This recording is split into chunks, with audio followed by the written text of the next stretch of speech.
I'm here with Gary Fuller. It's the end of the day. It's end of the Northern Air Quality Conference, the fourth such conference. Gary was actually our first one in Manchester, and it was held over there at the Midland. You've been there a couple of times, I assume, to our conferences there, haven't you? Yep.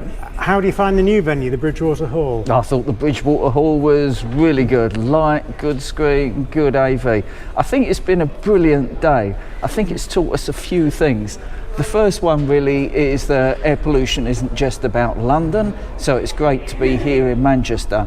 Air pollution isn't just about science, it's not just about technology, and we've heard from speakers who are talking about science and technology, but we've also heard from people who are campaigners, and we've heard from people who are elected representatives and people who are representing the voices of communities as well. So it's been a great day to bring together everyone that is necessary to bring this together if we're to move forward and have a good solution. Do you think the subject matters we covered were the right sort of things that we should be talking about at this time?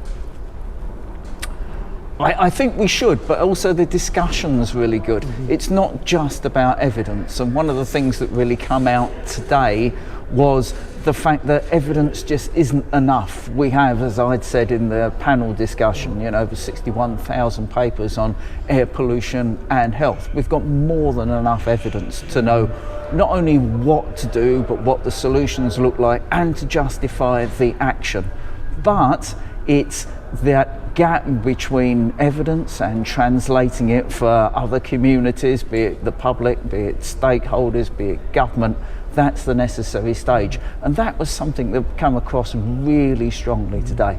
I think the other thing that came across is that air pollution isn't, despite what you look out the window there, it isn't just a transport problem. We need to be engaging with farmers, we need to be engaging with people on the way they heat their homes, to name just two.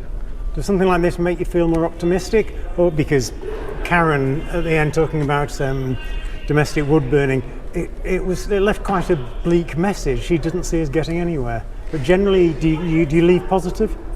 I always leave these events positive. You arrive positive, to be fair. I arrive positive, and I try to encourage people to think about air pollution not just as a set of problems, but as a set of opportunities. What can we do for public health? And also for things like climate, for instance. And it's obvious, like in the transport sector, we need to be moving on from the debate between diesel, petrol versus electric vehicles, which was touched on a bit today, to think about how we can think about mobility and active travel and just the huge opportunities that come from that. There was a study that was published just a week or so ago that looked at people in UK biobanks, so a couple of 100,000 people, and found that those that were walking between about 5,000 and 9,000 steps a day had 39% less chance of dying early over the sort of 10 years that they'd looked at them. And that's tremendous. That's like curing cancer. It's the opportunities, if we can get this right, to do something so good for people's health and life quality, as well as our planet, as well as our economy and the social fabric of our cities, is just huge.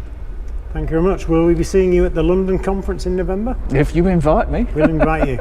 Gary, thanks very much. Thanks very much, Paul. Cool.